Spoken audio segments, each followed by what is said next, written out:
Assalamu alaikum students and welcome to the free online classes of economics. Today we will discuss the Heckscher-Ohlin theory of international trade. Heckscher and Ohlin are two different economists. Both are Swedish economists. Eli Heckscher ने 1919 में first time अपना एक article publish किया जिसमें उन्होंने international trade के हवाले से अपना एक न्यू कॉन्सेप्ट जो है वो प्रेजेंट किया, लेकिन उनका काम जो है वो इतना पॉपुलैरिटी गेन नहीं कर सका. It remain unnoticed for 10 years, ठीक है, मोर देन 10 ईयर्स, जब तक कि बर्टल ओहलिन जो उन्हीं के एक स्टूडेंट थे उन्होंने इस काम को दोबारा उठाया और इसको जो है एक कंप्लीट किया, उस पर एफर्ट्स किए और एक थीरी जो है वो प्रेजेंट की new. And that theory presented by Ohlin is based on the concept presented by Professor Heckscher. So that is the reason that is called Heckscher-Ohlin theory. ठीक है, तो ओहलिन ने अपनी थीरी जो है वो आफ्टर 14 years अबाउट 14 years 1933 में अपनी एक बुक के अंदर, जिस बुक का नाम था inter regional and international trade, inter regional and international trade, इस बुक में इन्होंने अपना काम जो है वो पब्लिश किया. लेटर ऑन जो ओहलिन का इंटरनेशनल ट्रेड के ऊपर काम था उस पर जो उन्होंने जेम्स मेड के साथ काम किया था, उसकी बेसिस पर इनको लेटर ऑन नोबेल प्राइज़ जो है वो भी अवार्ड किया गया. अब हेक्चर-ओहलिन थीरी जो है वो है क्या? What is the basic concept presented by professor Heckscher and Ohlin? According to the Heckscher Ohlin theory, कोई भी कंट्री जो है वो उस चीज़ में स्पेशलाइजेशन हासिल करेगी और एक्सपोर्ट करेगी जिस चीज़ की प्रोडक्शन में जो अबंडेंट फैक्टर ऑफ प्रोडक्शन है उस कंट्री का वो इस्तेमाल हो रहा हो. ठीक है, यानी अ nation will export the commodity whose production requires the intensive use of nation's relatively abundant and cheaper factor of production. ठीक है, इसको राइट कर लेते हैं. A nation will export the commodity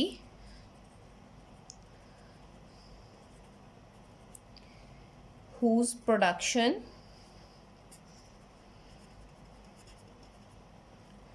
requires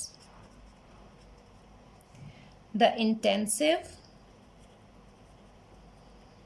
use of nations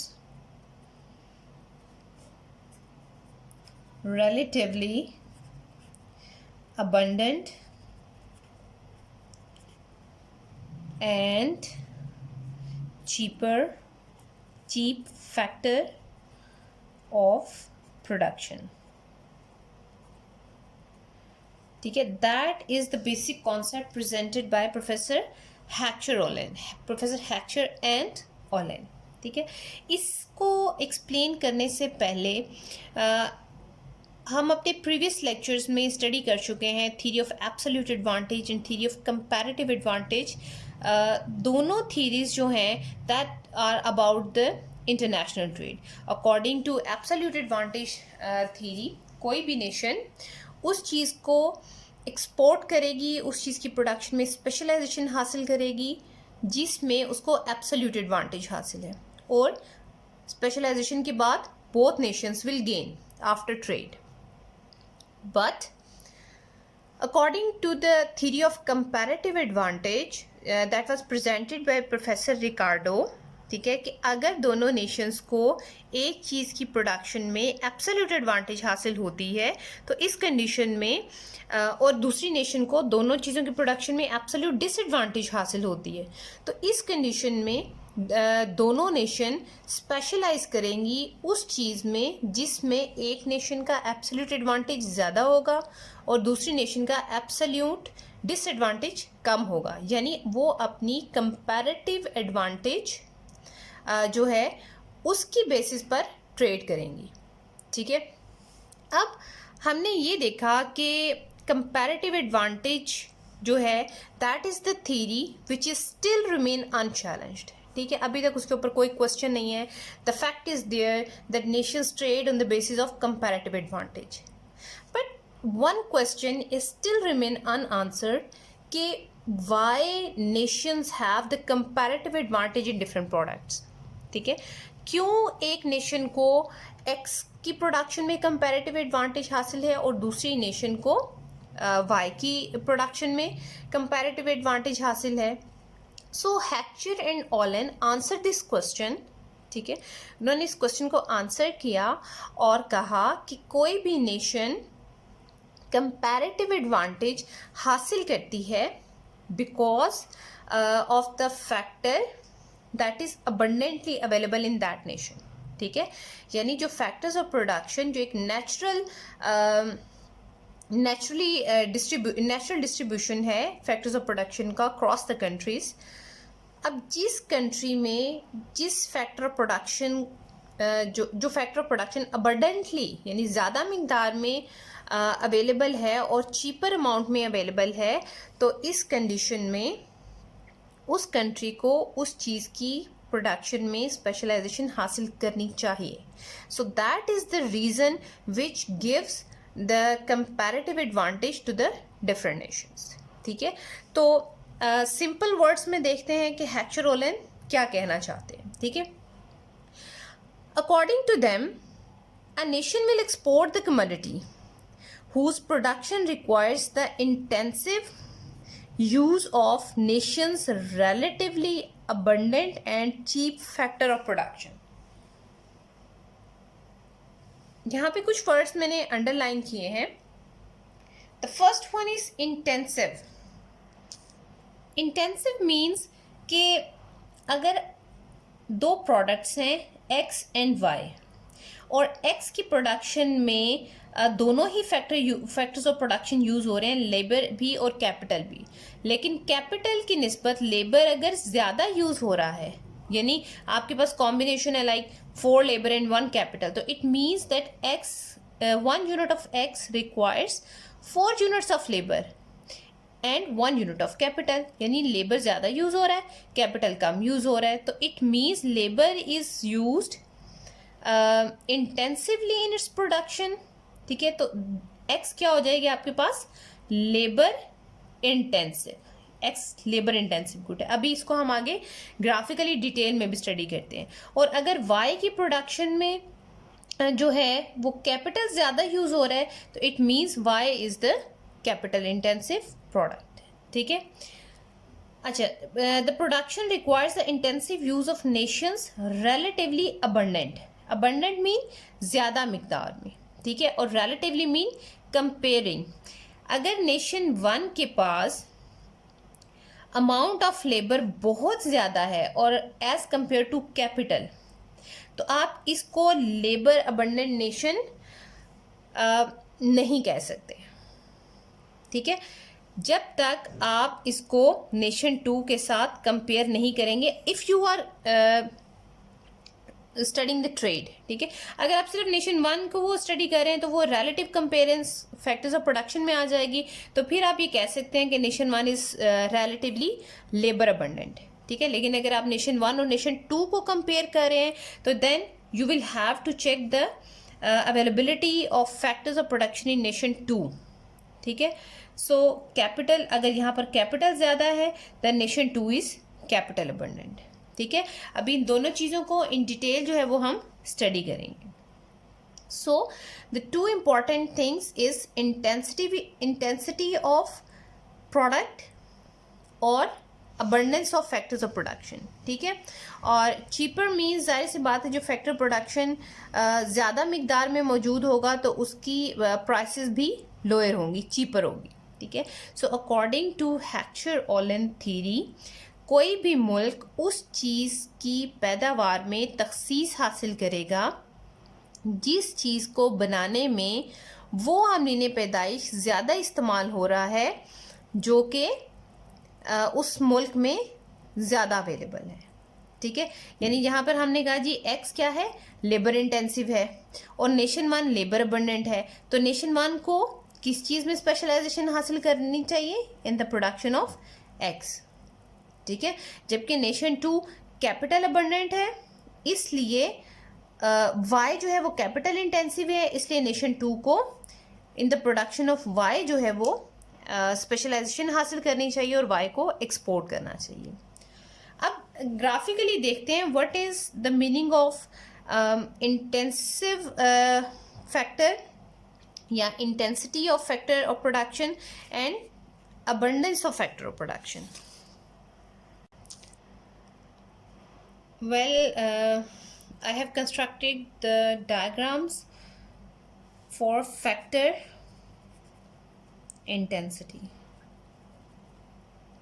Okay, I save a little bit of time. ठीक है, that is for nation 1. ठीक है, ये nation 1 के लिए है। यहाँ पर हमने 2 कर्व्स ड्रॉ किए हैं। In that panel on the y-axis I have made the capital and on the x-axis I have made the labor. ठीक है, अब that is capital labor ratio in x. Nation 1 में x को produce करने के लिए जो कैपिटल और लेबर रिक्वायर्ड है that is 1 unit of capital and 4 unit of labour. Means capital over labour in for 1 unit of x is equal to 4 labour and 1 capital. अब यहाँ देखें कि 4 लेबर जो है that is much more than 1 capital. सो labour जो है वो x की प्रोडक्शन में ज़्यादा यूज़ हो रहा है। सो इन नेशन 1 आप कह सकते हैं कि x जो है वो लेबर इंटेंसिव है, लेबर इंटेंसिव, ठीक है। जबकि अगर आप नेशन 1 में ही y के लिए कैपिटल ओवर लेबर रेशो देखें, capital over labour ratio in y that is 2 units of labour and 2 units of capital, ठीक है। तो यहाँ पर अच्छा देखिए, यहाँ पर क्या है कि दोनों यूनिट्स जो हैं वो इक्वल हैं, यानी जितना लेबर यूज़ हो रहा है उतना ही कैपिटल यूज़ हो रहा है। तो जनरली हम ये कहते हैं कि जिस चीज़ की प्रोडक्शन में जो फैक्टर ऑफ प्रोडक्शन ज़्यादा इस्तेमाल हो रहा होता है वही उसका इंटेंसिव फैक्टर होता है। यानी जैसे हमने यहाँ पे कहा कि लेबर जो है वो यूज़ हो रहा है, इसलिए लेबर क्या है, एक्स के प्रोडक्शन में लेबर यूज़ हो रहा है, so X is labour intensive. अब अगर ये कैपिटल इंटेंसिव है तो यहाँ पर कैपिटल ज़्यादा यूज़ होना चाहिए, यानी यहाँ पर 2 लेबर के साथ 3 कैपिटल यूज़ होना चाहिए। तो इफ़ इट हैपन सो तो ये भी ठीक है, लेकिन इस कंडीशन में भी when you compare it with x की निस्बत अगर आप इसको कंपेयर करें एक्स के साथ तो वाई के प्रोडक्शन में ज़्यादा कैपिटल यूज़ हो रहा है। तो इसलिए रिलेटिव टू एक्स जो as compare to X Y जो है that is capital intensive in nation 1, ठीक है। So X is labour intensive, Y is capital intensive. अब अगर हम नेशन 2 को देखते हैं तो नेशन 2 में जो capital labour ratio in production of x that is 2 labour for 2 capital, 2 labour and 2 capital. तो कैपिटल ओवर लेबर रेशियो आ गई 1, ठीक है। अभी आप इसको लेबर इंटेंसिव या कैपिटल इंटेंसिव नहीं कह सकते क्योंकि इसमें दोनों जो है वो इक्वल अमाउंट में यूज़ हो रही हैं। अब क्या एक्स लेबर इंटेंसिव है या कैपिटल इंटेंसिव है, इस चीज़ को चेक करने के लिए हमें दूसरी प्रोडक्ट को देखना पड़ेगा, ठीक है। So if we take the capital labour ratio in production of Y, ठीक है, तो देखें to produce 1 y we are using 4 units of capital and 1 unit of labor. तो यहाँ पर कैपिटल ज़्यादा यूज़ हो रहा है, it means y is capital intensive, ठीक है। अब आप ये कह सकते हैं कि as compared to y x is labor intensive. So in nation 2 x is labor intensive. इस तरह से जो फैक्टर ऑफ प्रोडक्शन जिस चीज़ की प्रोडक्शन में ज़्यादा इस्तेमाल हो रहा है, यानी अगर x की प्रोडक्शन में लेबर ज़्यादा यूज़ हो रही है तो x लेबर इंटेंसिव होगी, और अगर x की प्रोडक्शन में कैपिटल ज़्यादा यूज़ हो रहा है तो x कैपिटल इंटेंसिव होगी, ठीक है। तो लेकिन अगर एक चीज़ की प्रोडक्शन में दोनों factor of production equal use हो रहे हैं, just like 2 labour 2 capital, 2 labour 2 capital, तो इस कंडीशन में हम कंपैरेटिवली देखते हैं कि बाकी चीज़ों की निस्बत वो लेबर इंटेंसिव है या कैपिटल इंटेंसिव है। तो यहाँ पर हमने देखा कि नेशन 1 और नेशन 2 दोनों में जो एक्स है, commodity X, that is labour intensive and product Y is capital intensive. So I hope कि फैक्टर इंटेंसिटी का कॉन्सेप्ट जो है वो आपका क्लियर हो गया होगा। The next important concept is factor abundant. Factor abundant या फैक्टर फैक्टर अबंडेंस। अब फैक्टर अबंडेंस जो है इसको आप दो तरीकों से देख सकते हैं, ठीक है। यानी factor abundance in terms of physical units and in terms of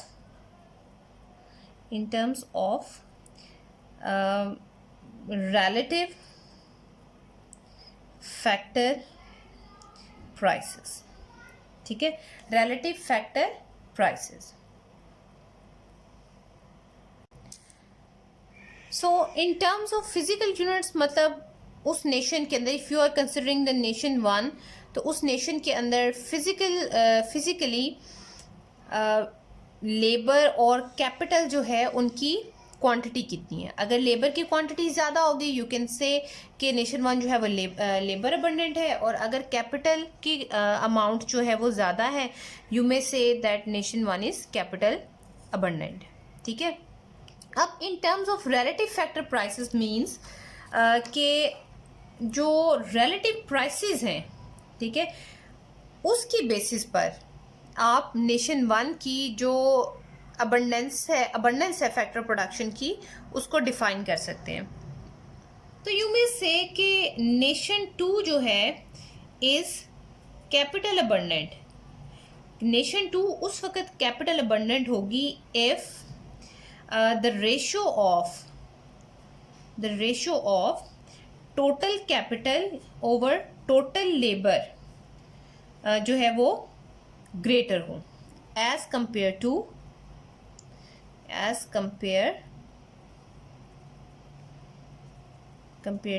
nation 1, ठीक है। जब नेशन 2 में जो total capital over total labour की जो रेशो है, अगर वो ज़्यादा होगी, then you may say that nation 2 is capital abundant, ठीक है। आप इसको इस तरह से भी लिख सकते हैं, total capital over total labour in nation 2 is greater than total capital over total labour in nation 1, ठीक है। अगर ये कंडीशन लाई करती है, then you may say that nation 2 is capital abundant and nation 1 is labor abundant, ठीक है। और ये चीज़ याद रखें कि these are the ratios of the total capital और टोटल लेबर, ठीक है। हम यहाँ पर जो है absolute amounts of capital and labour को नहीं ले रहे इन both Nations, because it may happen कि अगर आप एब्सोल्यूट अमाउंट्स लें, ठीक है, तो इस कंडीशन में कैपिटल ज़्यादा होने के बावजूद जो है वो दूसरी नेशन वो नेशन लेबर अबंडेंट हो और दूसरी नेशन जो है वो कैपिटल अबंडेंट हो। So we always take the values of total capital over total labour, ठीक है। इसी तरह you can also say that nation 2 is capital abundant, nation 2 capital abundant होगी if the ratio of prices, यानी the rental price of capital and the price of labour hours, labour time, that is price of capital and price of labour is lower in nation 2 than in nation 1, ठीक है। और आपको पता है कि that is price of capital is rent and price of labour is wage. So you may write it as कि जहाँ पर ये रेशियो जो है वो कम होगी जिस नेशन में, तो वो नेशन क्या है, कैपिटल अबंडेंट होगी। ठीक है. So nation 2 is capital abundant if ratio of price of capital, that is rental price of capital, and the price of labor is lower as compared to nation 1. ठीक है.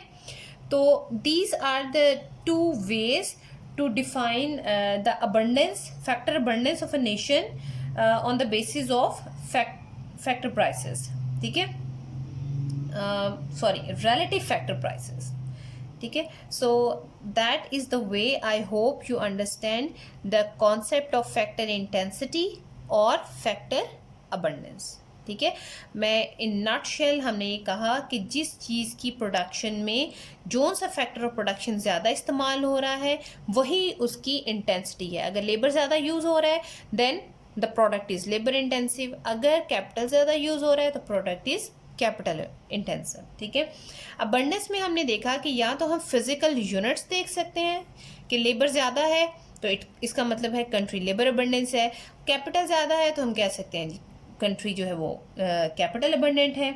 अगर हम इसको इन terms of relative factor prices देखें तो इस condition में हम रेशो लेते हैं.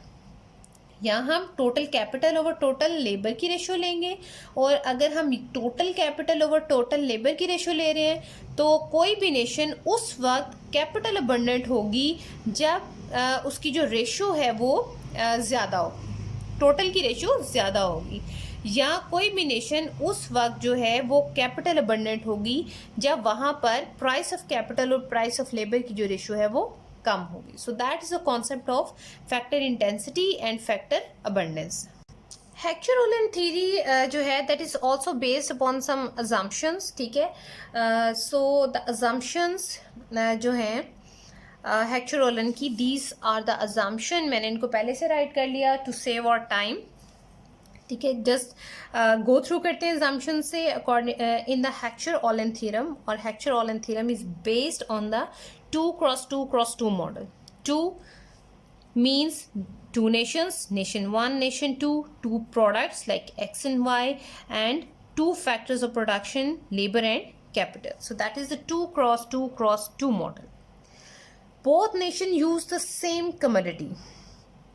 Sorry, both nations use the same technology. दोनों नेशन जो हैं वो सेम टेक्नोलॉजी जो है वो यूज़ कर रही हैं. ठीक है. इसी तरह से commodity X is labour intensive and commodity Y is capital intensive. इसको अभी हमने प्रूव किया. Both commodities are produced under constant returns to scale. अपनी अपनी प्रोडक्शन में अपनी अपनी कंट्रीज़ में दोनों कंट्रीज़ जो हैं जो प्रोडक्शन दे रही हैं that follows the constant returns to scale. ठीक है. Fifth assumption that is very important assumption, there is incomplete specialization in nation 1 and nation 2. इससे पहले जब हमने एब्सोल्यूट एडवांटेज थ्योरी देखी और कंपैरेटिव एडवांटेज थ्योरी को हमने स्टडी किया तो वहाँ पर हमने देखा कि theories assumes that there is complete specialisation. Countries मुकम्मल तखसीस हासिल करती हैं. मुकम्मल तखसीस का मतलब एक चीज़ की प्रोडक्शन को छोड़कर दूसरी चीज़ की प्रोडक्शन कर रही होती हैं. ठीक है. यानी जिस चीज़ में तखसीस हासिल करती हैं वो प्रोड्यूस करती हैं, सारे रिसोर्सेज की प्रोडक्शन में लगाती हैं, जबकि जिस चीज़ को उन्होंने इंपोर्ट करना होता है उस चीज़ को मुकम्मल तौर पर छोड़ देती हैं. ठीक है. There is incomplete specialisation. इसका मतलब है कि countries both nations, nation 1 and nation 2, both nations are large. ठीक है. दोनों नेशंस जो हैं वो क्या हैं? लार्ज हैं. I use the other colour. Both nations are large, या ये कहें कि both nations are not very small. ठीक है. वो इतनी छोटी नहीं है कि दूसरी नेशन उनकी सारी की सारी डिमांड पूरी कर दें. ठीक है. यानी एक नेशन दूसरी नेशन की सारी डिमांड जो है वो पूरी नहीं कर सकती. और वैसे भी यहाँ पर कांस्टेंट अपॉर्चुनिटी कॉस्ट का कॉन्सेप्ट नहीं है. So that is one of the basic deviation from the Ricardo. Ricardo जो है वो कंप्लीट स्पेशलाइजेशन को पे बिलीव करता था, but Heckscher Ohlin give the new concept of incomplete specialisation. Next, taste are equal in both nations. दोनों nations में जो टेस्ट है वो सेम है. They are alike. there is perfect competition in both product and factor markets in nation 1 and nation 2, यानी दोनों nations के अंदर ना ही product market को disturb कर सकती है, ना product market जो है वो इंटरफेयर करती हैं, ना factor market. There is free entry and exit, means there is perfect competition in product and factor market. assumption 8, there is perfect mobility in nation but not among the nations. That is very similar to the assumption that we have studied in the Ricardo कि एक nation के अंदर वो move कर सकती हैं but they are not free to move across the nation, क्योंकि अगर वो cross the nation move करेंगी फिर factor abundance का जो concept है वो hold नहीं करेगा. There is no transportation cost and there is free trade. Free trade means there is no trade barriers. ठीक है, कोई टैरिफ कोटा नहीं है, इसलिए ट्रेड जो है वो फ्री है. आप जितनी इंपोर्ट एक्सपोर्ट करना चाहते हैं इंटरनेशनल एक्सचेंज रेट पर कर सकते हैं. इसी तरह there is no transportation cost. No transportation cost means that specialisation in the production proceeds until the relative commodity prices are same in both nations. यानी किसी किस्म की कोई ट्रांसपोर्टेशन कॉस्ट मौजूद नहीं है, और ट्रांसपोर्टेशन कॉस्ट ना होने की वजह से स्पेशलाइजेशन जो दोनों कंट्रीज हासिल करेंगी, तखसीस हासिल करेंगी, स्पेशलाइजेशन इन प्रोडक्शन उस वक्त तक चलती रहेगी जब तक दोनों कंट्रीज में रिलेटिव कमोडिटी प्राइसेस सेम नहीं हो जाती. ये आगे जब हम डायग्रामेटिकली इसको प्रेजेंट करेंगे तो आप देखेंगे कि आफ्टर ट्रेड दोनों कंट्रीज के अंदर जो प्राइस लाइन है, जो टर्म्स ऑफ ट्रेड की लाइन है, वो इक्वल है, वो सेम है.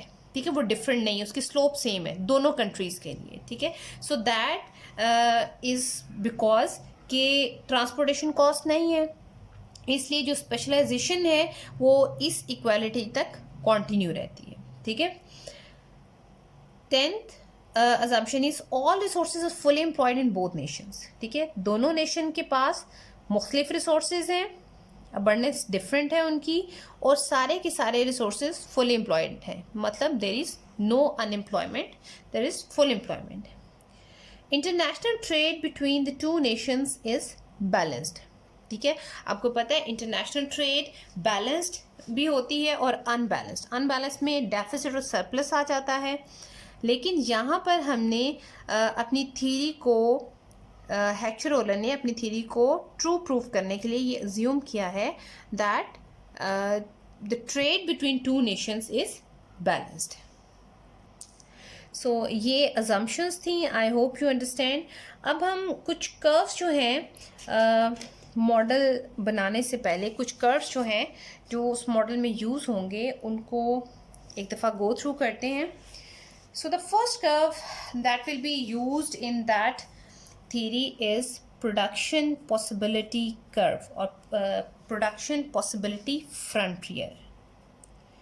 Production possibility frontier.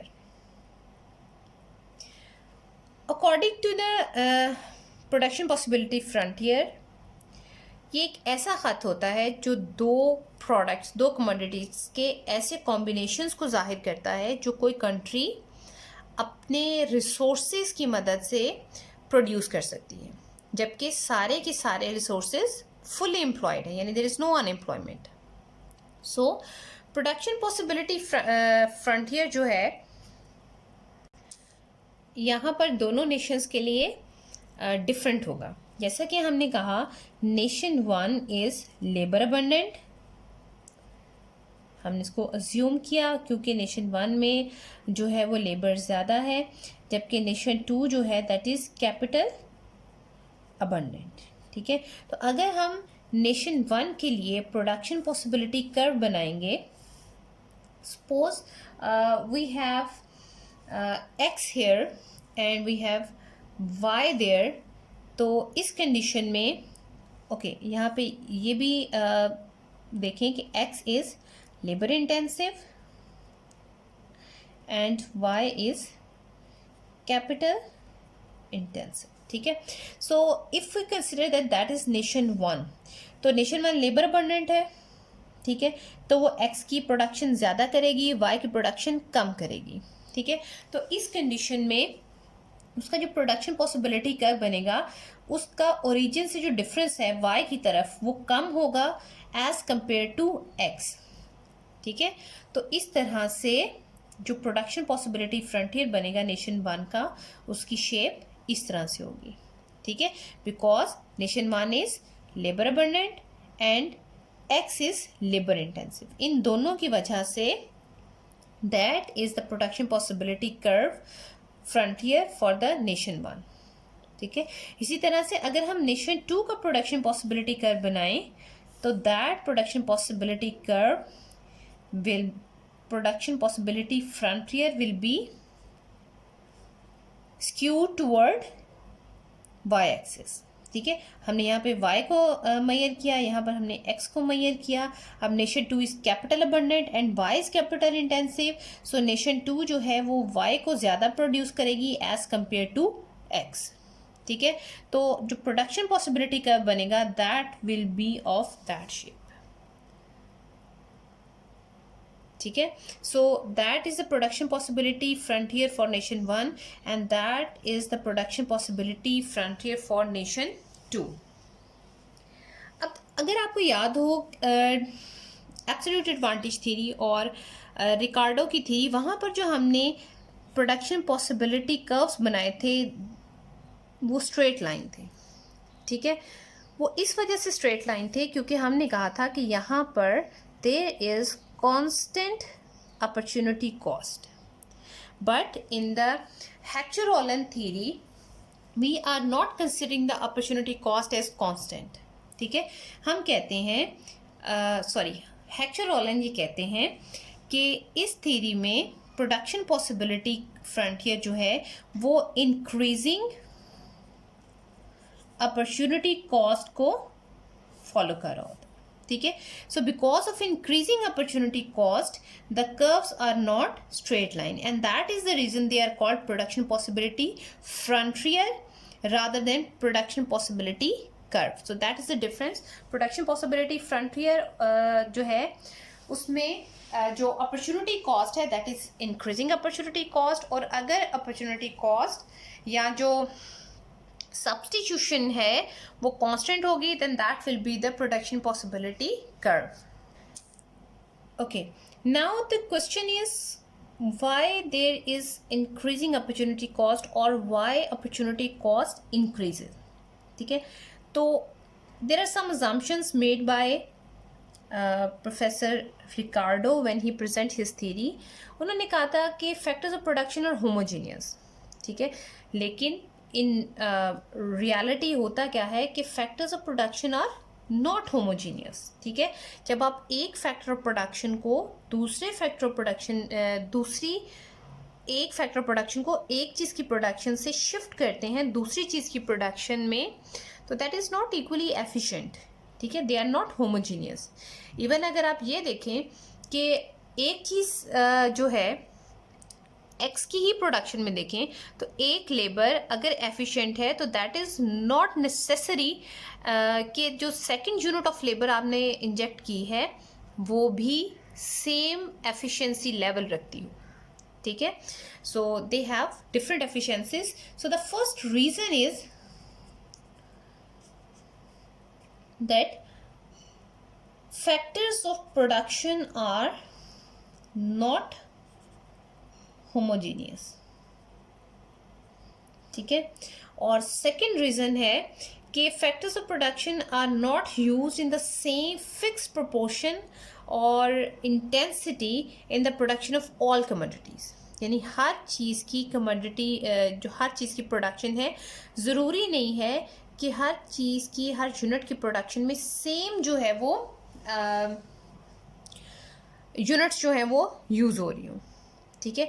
हो सकता है कि जब आपने x1 से x2 की प्रोडक्शन बढ़ाई, यानी आप x की एक एडिशनल यूनिट प्रोड्यूस कर रहे हैं, तो y की जो यूनिट्स आपने रिड्यूस की यानी फॉरगो की वो 5 यूनिट्स थी, तो आपके पास अपॉर्चुनिटी कॉस्ट आ गई 1x फॉर 5y यानी 1/5।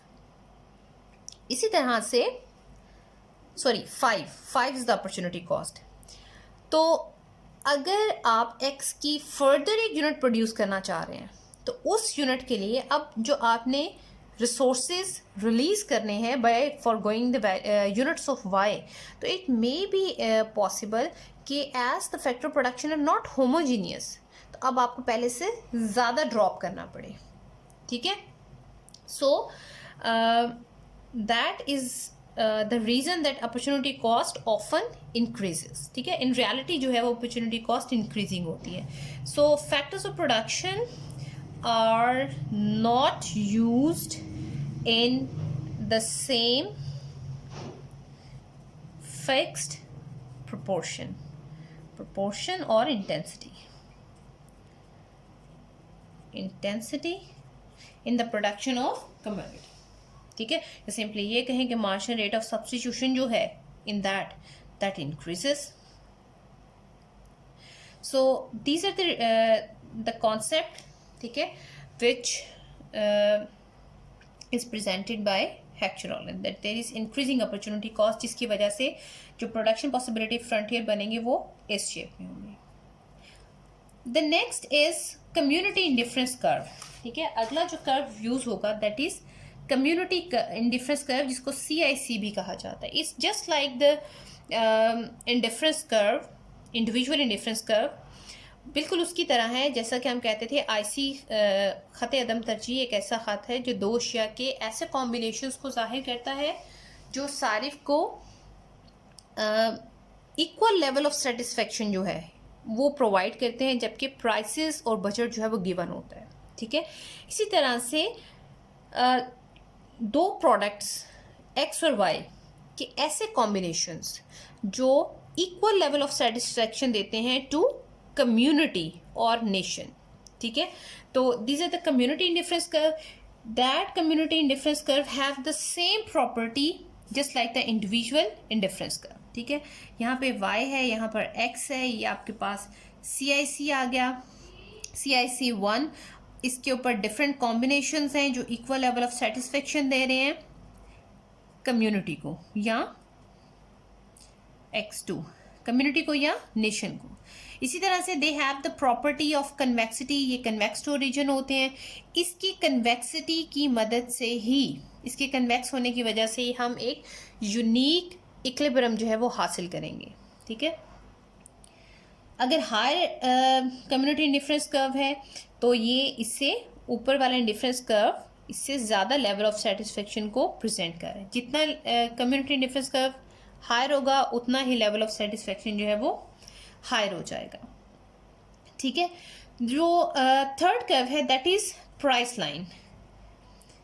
प्राइस लाइन और terms of trade curve. Price line जो है, the price line shows the price ratios of two commodities. ठीक है, यानी एक चीज की कीमत दूसरी चीज की कंपैरिजन में. ठीक है, यानी एक चीज़ के बदले में आपको कितनी चीज़ें हासिल हो रही हैं, that is the price line. अब ये प्राइस लाइन कैसे डिराइव होगी, कैसे हमें हासिल होगी, अटार्किक इक्विलिब्रियम पर. ठीक है, वैसे तो हमने कहा कि प्राइस लाइन क्या है, ratio of prices, just like PX over PY, that is the price ratio. ठीक है, अगर आप इसको ड्रॉ करें that is negatively sloped P0. ठीक है, और यही टर्म्स ऑफ ट्रेड भी हैं. लेकिन इक्विलिब्रियम पे ये कैसे हासिल होगी, at equilibrium that price line जो है that is obtain from the equality और टेंजेंसी ऑफ, ठीक है, प्रोडक्शन पॉसिबिलिटी फ्रंटियर और कम्युनिटी इंडिफरेंस कर्व. ठीक है, इस चीज़ को करने से पहले, फर्दर एक्सप्लेन करने से पहले हम इक्विलिब्रियम बनाते हैं, उसके साथ ही जब हम प्राइस लाइन ड्रॉ करेंगे then you will get the concept of price line और terms of trade curve. Okay, now we are moving toward the basic model of Hector-Rollin theory, consumption and production equilibrium of nations in autarky. ठीक है, पहले हम autarky point बनाएंगे, then we will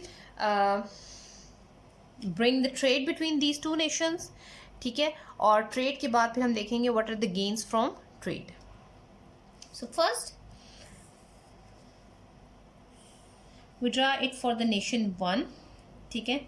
अगर आप अटार्की points बना रहे हैं तो आपको यहाँ पर डाटा लेने की ज़रूरत नहीं है. अगर आप ले लेते हैं वेल एंड गुड, अगर आप नहीं लेते हैं इट्स फाइन, क्योंकि ये हाइपोथेटिकल है, डाटा हम खुद से एज्यूम करते हैं, कोई एक्चुअल डाटा नहीं है.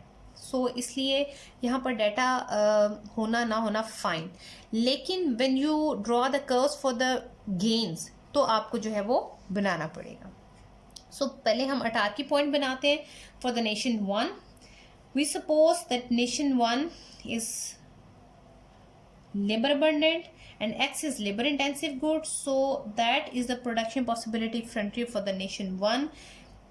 At point A we have an indifference curve CIC1 and that is the equilibrium.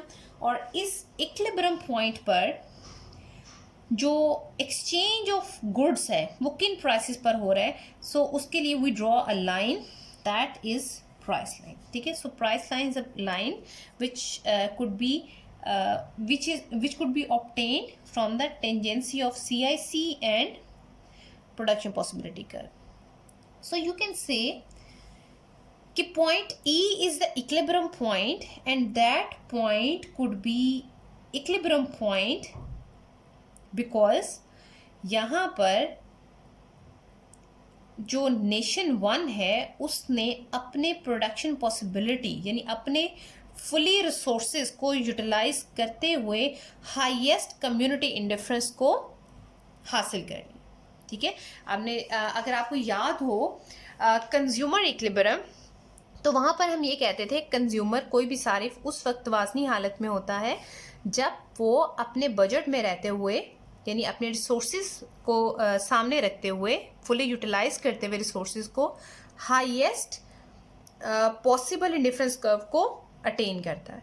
तो यहाँ पर there are different indifference curves, community indifference curve, लेकिन E is the equilibrium point क्योंकि यहाँ पर उसने अपने सारे रिसोर्सेज को यूटिलाइज करते हुए highest indifference curve, community indifference curve को अटेन किया. So E is the equilibrium point.